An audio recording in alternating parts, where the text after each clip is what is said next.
Hey guys, welcome to episode number 7 of the Spirit Ninjas Spiritual as Fuck podcast. We're so happy that you're joining us.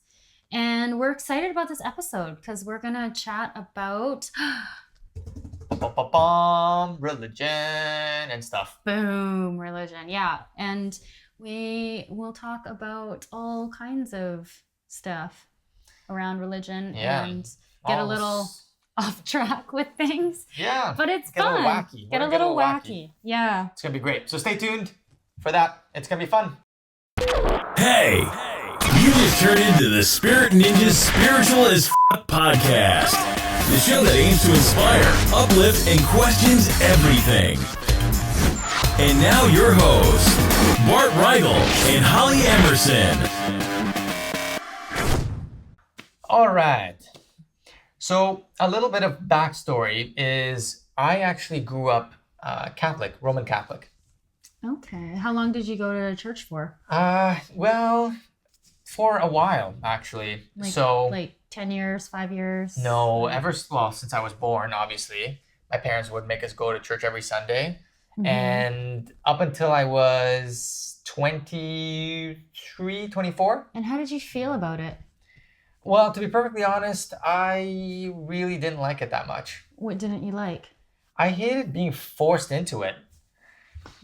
And the thing is that my parents, God bless them, they would like guilt me into it.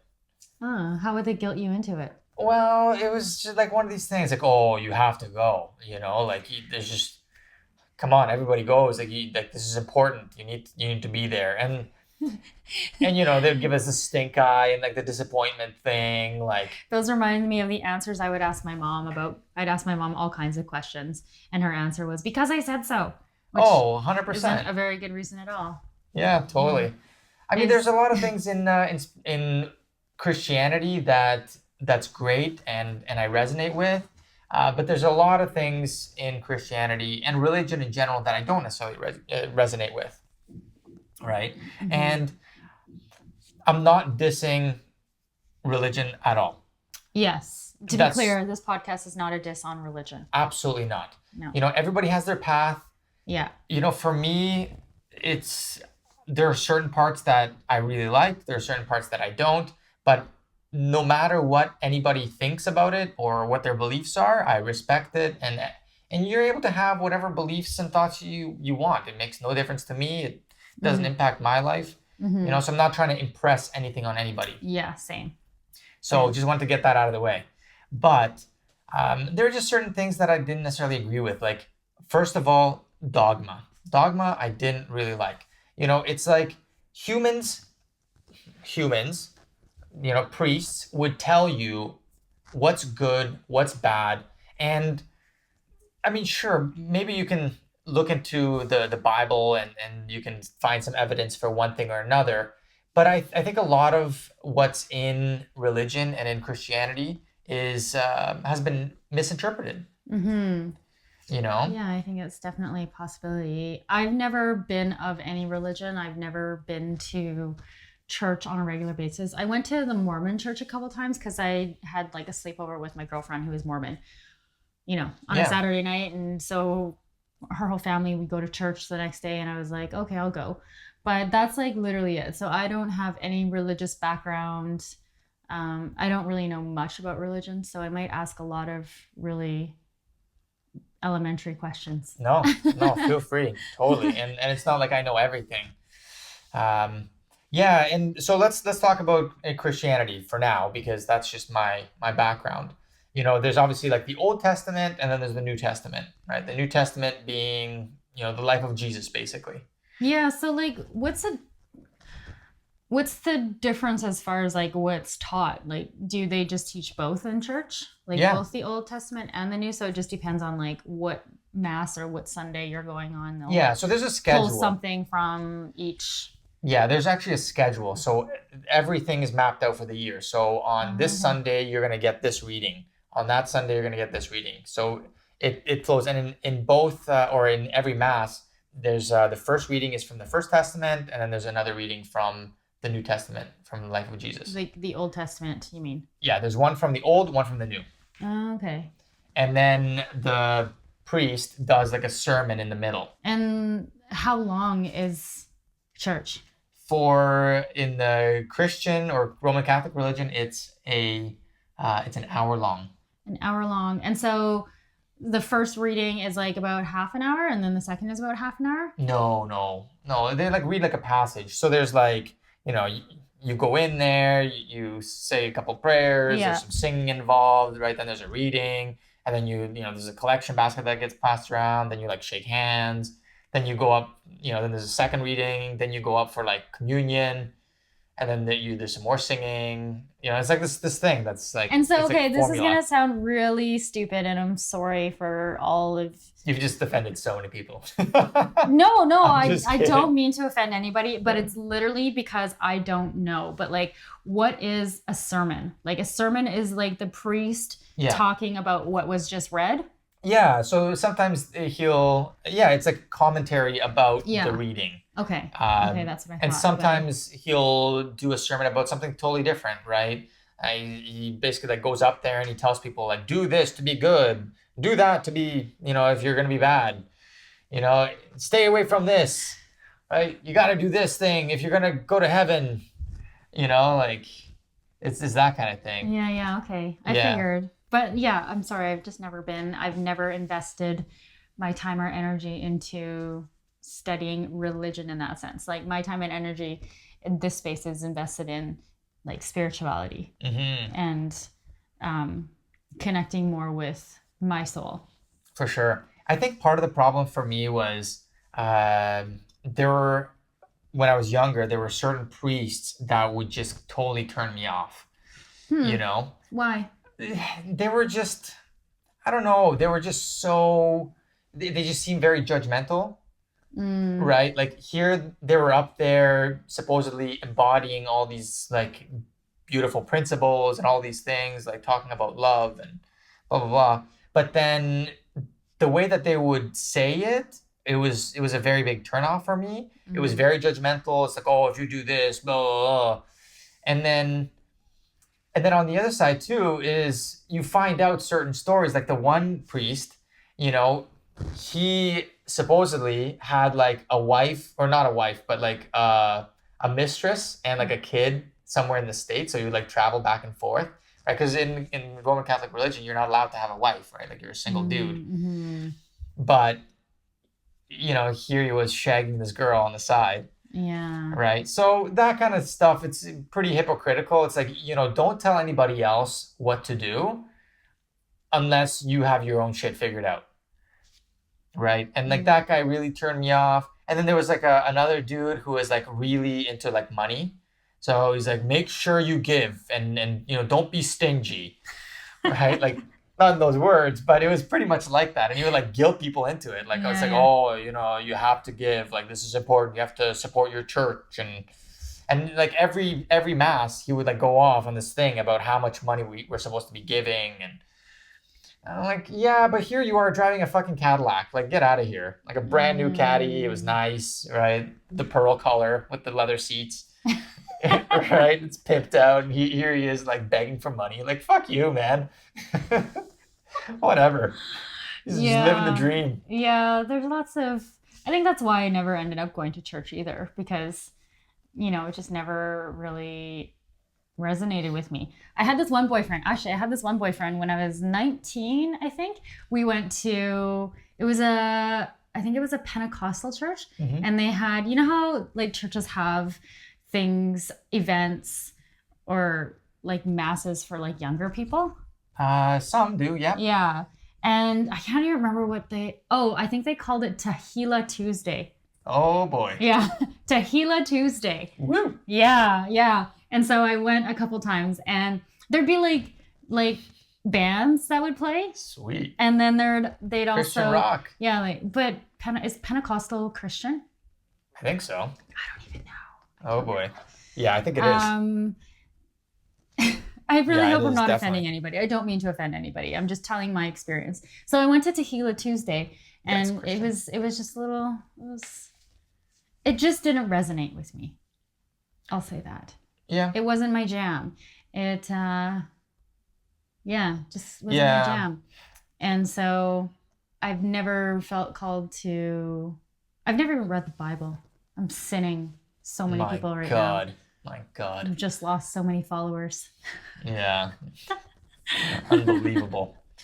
Well, I mean, for me, there were actually a few priests that were very, very good, and you could tell that they were very spiritual, and they were really like dropped in and connected, and they actually said a lot of like really truthful things, and they actually spoke about, you know, love and forgiveness and all these like really deep principles that we talk about on this show quite a bit, and those are the ones that, I mean, really make the religions work, right? Yeah. Because there's truth in the teachings. Like in the Bible, there is absolutely lots of incredible teachings, right? Like in the Old Testament, for instance, the Old Testament's very different, right? And in fact, the God of the Old Testament is very different.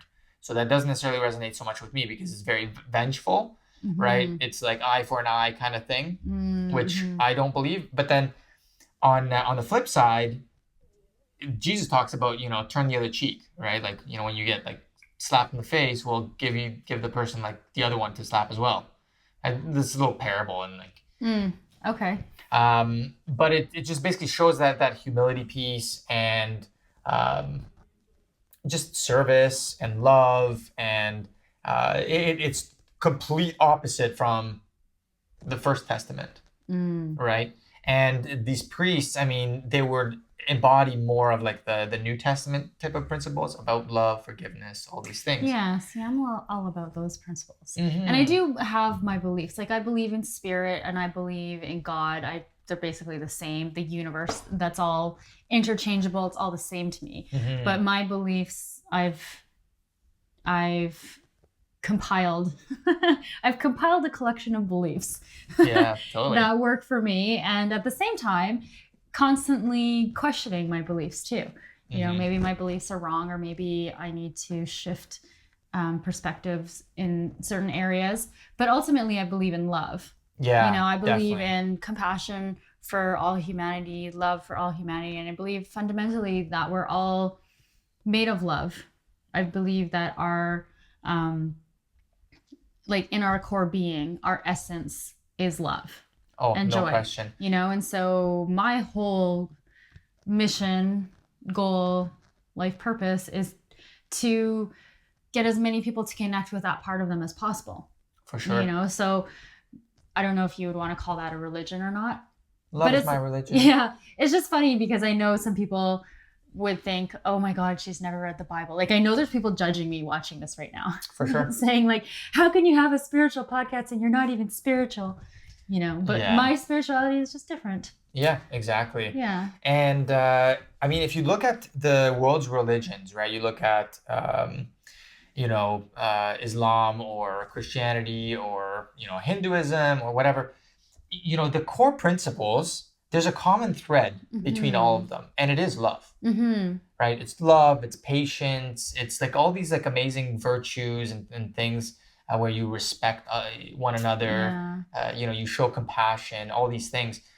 If you look at the world, you know, why wouldn't you look at the most common elements and like those are right, or those would be true, because if they span the world and so many different beliefs, and those are like the core fundamental teachings, you know, that you have to start questioning, well, why is that a common thread throughout all of them?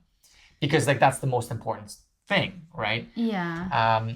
And then the other thing too, going back a little bit in terms of, you know, the Bible being misinterpreted, because it was written down by humans, it was changed, right? It was rewritten, it was based on certain understandings at the time, right? So, for instance, the idea of sin, right? The idea of sin is you're doing something extremely bad, right? Like you're doing something that's going to basically make you go to hell, if you're a sinner, right? But that word sin has actually been lost in translation, because when you look at the original translation, the original meaning of the word, sin is simply a mistake, right? Whereas sin is a very different thing. It's not just a mistake. It's like bad thing that you do. There's like a lot of judgment and guilt that's associated with sin. But if you're making a mistake, well, stop making the mistake and you're good. Yeah. Right? Confess and you'll be good. Well, yeah, there's that, right? If you believe in that kind of practice. Yeah, the whole thing just, you're talking about the common thread between all the religions and why wouldn't we just look to what's common? I agree with that. But then I also think like people should just connect with themselves, because I think that common thread that you find through all the religions is what's common within all of us. Absolutely. And I don't believe that you need to read a text or like a specific text or do specific things in order to awaken. No, I absolutely believe right about that you can go within yourself and find the wisdom within. I've had spiritual teachers, and I still continue to work with spiritual teachers because it's important to me, because I'm still, I'm not fully enlightened yet. Who knew? But I'm not fully enlightened. And, it's something that I want to work towards. I want to wake up even more than I already am. And so for me, I use like the support of my spiritual teachers. Mm-hmm. But at the end of the day, the most important thing is listening to myself. Yes. I've had spiritual teachers want to take me down certain paths, do certain teachings, and impress upon me what they thought was right for me. But at the end of the day, one of those spiritual teachers actually apologized to me saying, you know what? I'm glad that you decided to do what you want to do. I'm glad you decided to follow your heart. Mm-hmm. And at the end of the day, that's what it's about. That teacher was trying to impress certain things on me, and I've had other teachers do that. And it's you have to question your teachers. Yes, of course. You have to question yourself, question your teachers, question everything. That's what I believe. Yeah, and trust your intuition. Exactly. In these things. Exactly. Trust your intuition. You'll have people telling you all the time in so many different circumstances to not listen to yourself. Mm-hmm. Because they think their intuition's stronger than your intuition, or they have a belief that is different than yours and you should listen to them. At the end of the day, you can listen and take into consideration, but question it and listen to yourself to find the truth. Oh, for That's sure. what I think. Yeah, I mean, I've read lots of different books and studied lots of different things from different teachers, from different religions. Yeah. And I always love doing that because it's like using different wording for talking about essentially the same thing in a lot of cases, right? It's just the way that sometimes the word just hit your ear just kind of resonate a little bit differently, or you kind of see it from a slightly different perspective. And I really love that. Now, sometimes there's things that I read that don't resonate. And it's just like, oh, like that, mm-hmm. for some reason, like this little part here just really turned me off, mm-hmm. right? And it's usually like when things just aren't in alignment with love or whatever, or anytime anybody has any kind of authority in saying like, oh, it is this way for sure, like you have to do this, right? That's when my spidey senses start tingling a little bit, and I start questioning like, well, how do you really know? And I'm not saying certain teachings. I'm saying like, when they're talking about from certain experiences, or it's like, okay, well, when you die, this happens, right? Some people might absolutely know that, but I think there's a lot of things that are still lost in translation. And when you state for a fact that these things are a certain way, that's when mm-hmm. I don't necessarily believe. And here's another thing to consider too that I subscribe to, because my opinion is so important to me. But we're just contradicting ourselves this entire time. Yeah. It's awesome. It's awesome. It's awesome. Okay.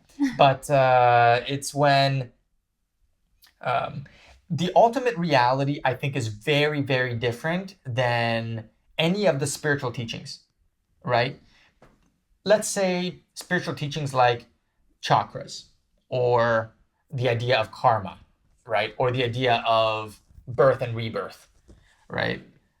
You mean like reincarnation? Yeah, like Okay. reincarnation. Birth and rebirth. Birth and rebirth. I've never. Reincarnation. I was following for words there. Birth and rebirth. That's it. Nailed it. That's a new one for me. I haven't heard that one. Nailed it. All right. Okay. So reincarnation. Right. So there's all these ideas like with chakras, there's like these like spinning vortexes like on your body, and then there's like the teachings that there's like that silver string from your stomach. So when you go astral traveling, Yeah. so for people it's like that attached to your soul and. Yeah. Exactly. So I heard that it was blue. I heard it was silver. You heard it was silver. What color is it? I don't know. I don't know. Yeah. If you guys know, if you've seen it, let us know. But even these teachings, I think they're true to a point, but they're still not the ultimate reality, right? Like the idea of chakras or the silver string, they might be there, or maybe it's just another layer, right? Like we have our set of beliefs and rules that govern our current reality. Reality could also mean dimension. Could be a dimension. And there could just be multiple dimensions. Yeah, so totally. The rules and laws that rule this dimension, this reality, may not apply to other. Oh, for other sure. ones. Of course they don't. And in fact, it would be impossible, actually. Yeah, and I would think. And there's like these layers, right? Yeah. So, maybe the chakras do affect this reality to a certain point, right? Because there's a lot of meditations, a lot of teachings out there that say, when you activate your chakras, certain things happen, and perhaps that's true. Right. I haven't experienced that myself, but perhaps that's true. Have you ever done any chakra balancing or I've done opening? a few things, yeah. I've Did done you some ever- meditations. I've never really got anything out of it. Okay. Yeah. I've done a few. And, I just always feel really balanced after. Yeah. But usually when I'm doing an intense meditation, I feel balanced. Mm-hmm. Yeah. So, yes, these teachings and like idea of chakras, right? I believe that there's like this ascension kind of process where there's all these like layers of the onion, right? Like we're maybe on like one of the like lowest rungs, right? Like we're in this like physical dense form, and then the next one is a little bit different, and maybe we're not as dense, and then there's another layer above that where maybe it's like angels or some other kind of like light beings, and maybe after that like there's some other like layer, and there's those rules that govern those particular realities. But in the grand scheme of things, none of them really matter, because when you look at the very, very top, and this is just a concept that I believe is true, is none of them really matter. None of them matter. None of them actually affect anything except for those particular layers, right? So, these ideas and these rules that we buy into, just question them. That's all I'm saying. They don't affect anything except for those layers.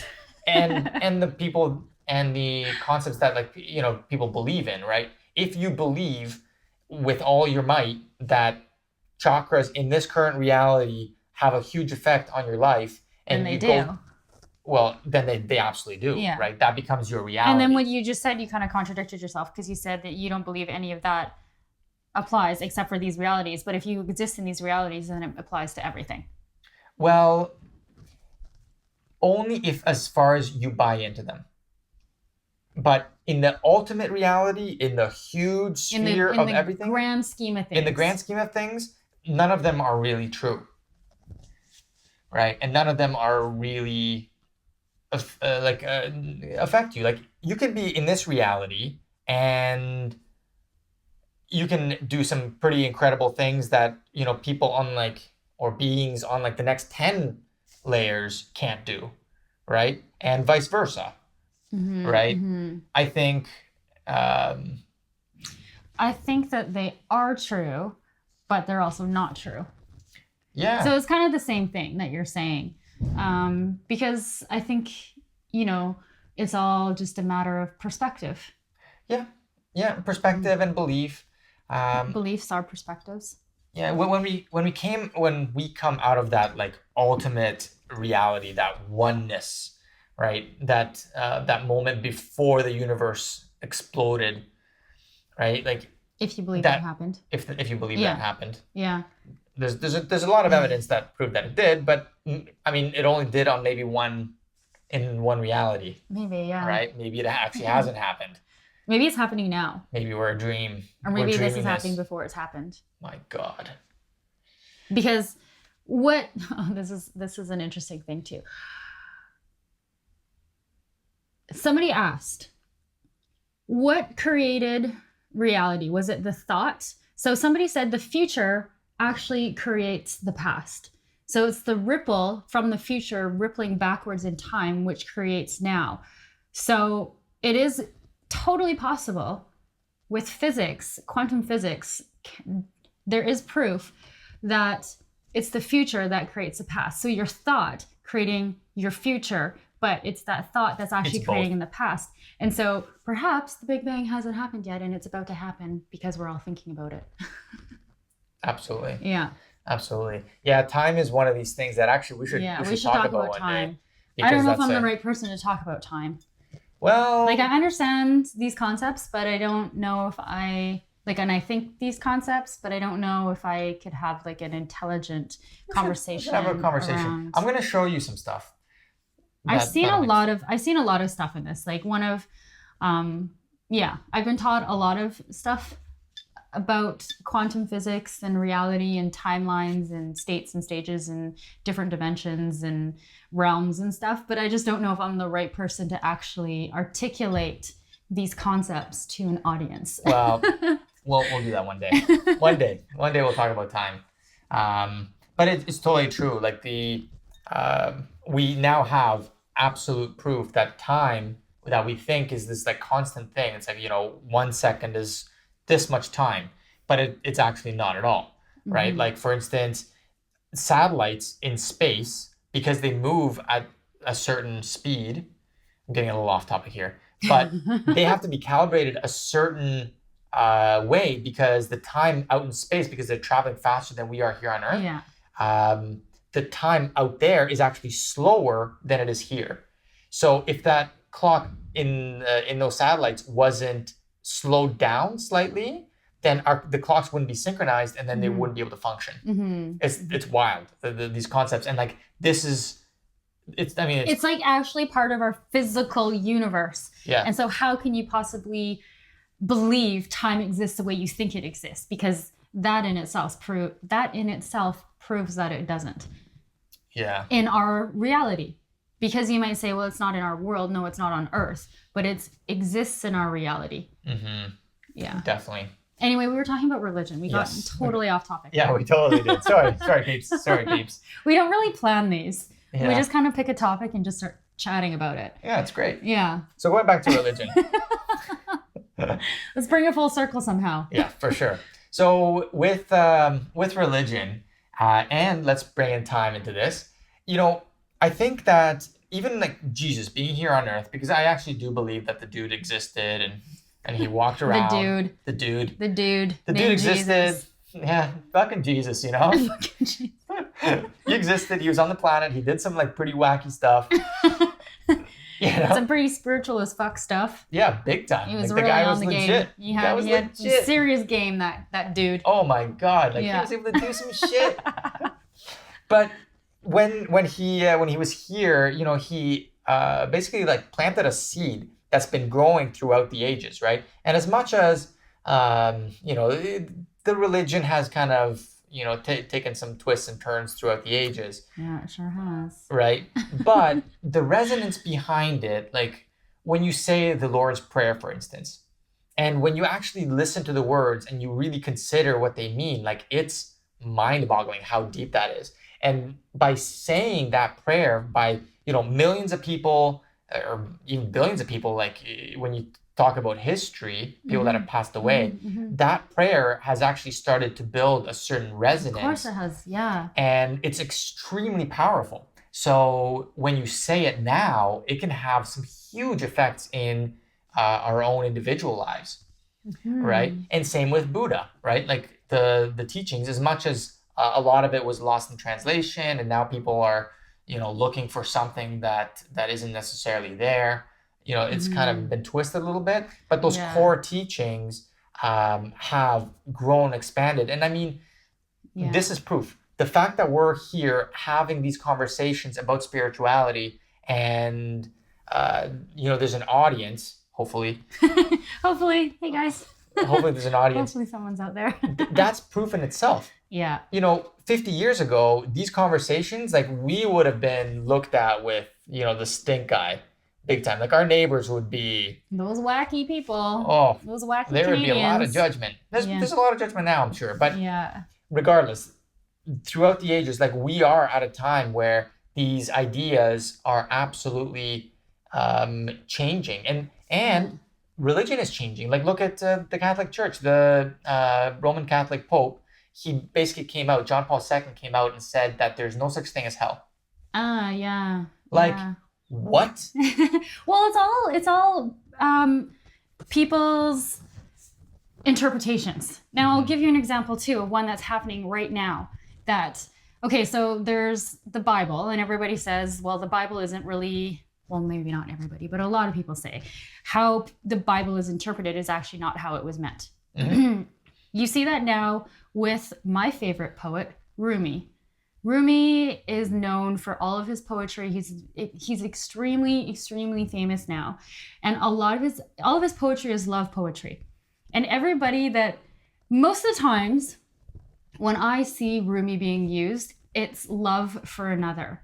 It's like, I can't recite some of his poems because I don't know them off by heart. But, he talks about like, finding you in the gardens, or finding you in this place, right? Mm-hmm. And people use it as if it's like their soulmate, but it's not. It's spirit, it's God, and it's union with himself at the end of the day. But even in today's date and time, like, there's still all this misinterpretation of Rumi. Yes. So and those are just like basic poems. They're not basic, no, but I just mean they're super, super deep, super spiritual poems. But I mean basic in the sense of like, it's taken in such a literal meaning. Are you looking some up? Yeah, right now? like, for instance, here's one. Like, read that. A moment of happiness, you and I are sitting on the veranda, apparently two, but one in soul, you and I. We feel the flowing water of life here, you and I. With the garden's beauty and the birds singing, the stars will be watching us. We will show them what it is to be a thin crescent moon. You and I, unselved, together, or will be together. Sorry, a little dyslexic there. Indifferent to idle speculation, you and I. The parrots of heaven will be cracking sugar, and we laugh together, you and I. In one form upon this earth, and in another form, in a timeless sweet land. Yes. See, he's not talking about somebody. He's talking about spirit. Yeah, and there's so many examples of that. Now, here's something. When you look at this kind of poetry, or you talk about these different teachings, they do evolve over time, right? Like you're saying.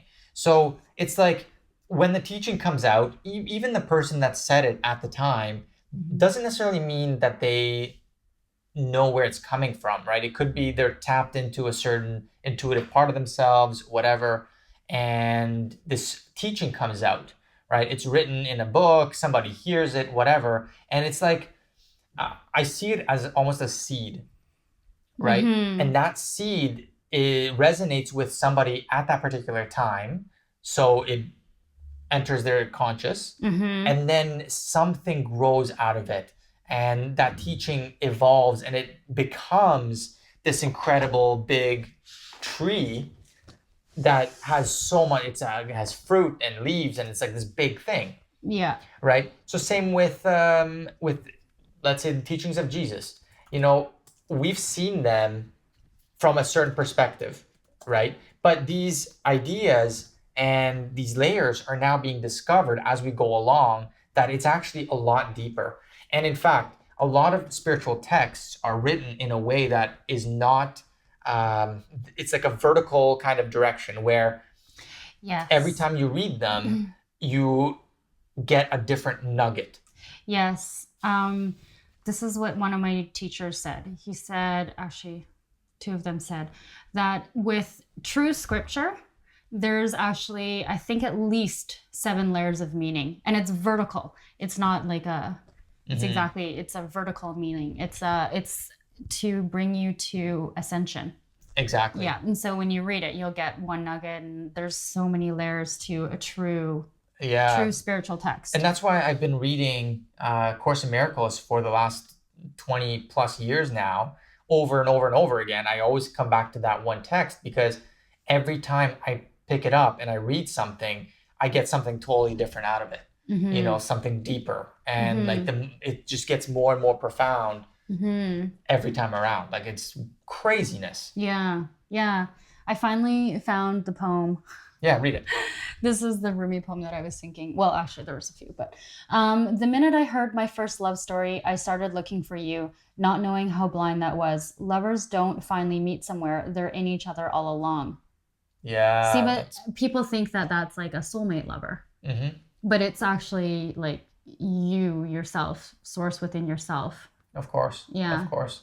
Yeah. And now when you're talking about soulmates, I mean, ultimately, you're still only trying to find yourself, because there is only one. Mm-hmm. You and I are the same person. It's like... everything is like a projection. Yes. Of your own reality. Yes. So I'm basically looking at myself through your eyes. Yeah. And I'm talking to you, but I'm actually talking to myself. Yes. And so sometimes I like think this, and I'm like, wow, like everybody that I see in the world actually isn't there. They're there because I'm projecting them there. Yes. And I'm like, I'm all alone.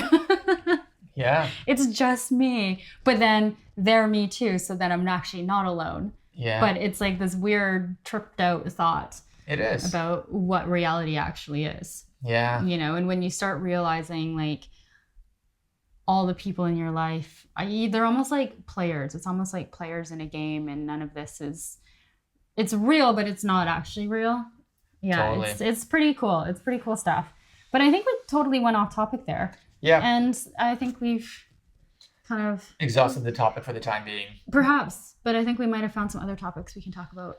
Yes, and we're gonna come back to religion, because it's such a big part of the world and the world's reality that we need to be talking about this stuff. And the other thing too is that we need to get people on this show from different religions and actually have these discussions and talk about the teachings from those particular religions and those teachings. Totally. And let's have these open discussions and these dialogues, and let's find the common thread instead of ostracizing each other. No, let's bring it all together. Let's find where we all are connected, what we all have in common. Let's build bridges. Let's understand each other. Yes. If you're of a particular faith or a particular belief system, and if you have any comments, or you might even want to be on the show, then feel free to reach out, because we would love to have that opportunity and, really start finding that common ground between us. Between all of us, yeah. I think it's so, so important. I think so too. So thank you so much for watching. We hope you enjoyed it. And I hope we didn't get too off topic for you and get too weird. Things are going to get much weirder. They probably are going to get a lot weirder. Yeah. So thank you so, so much. We appreciate you so much for being here with us. And subscribe. Please subscribe. Leave some reviews for us, because they really help us out. And if you wanted to just go to our website, spiritninjas.com. We will link any kind of resources to this podcast just below. Like the stuff that we're talking about, Rumi poems, whatever. Totally. So awesome. Thanks, guys. Thank you for listening to the Spirit Ninjas Spiritual as Fuck podcast. Make sure to tune in next time for more deep conversations to uplift, inspire, and blow your mind. Spiritual as fuck.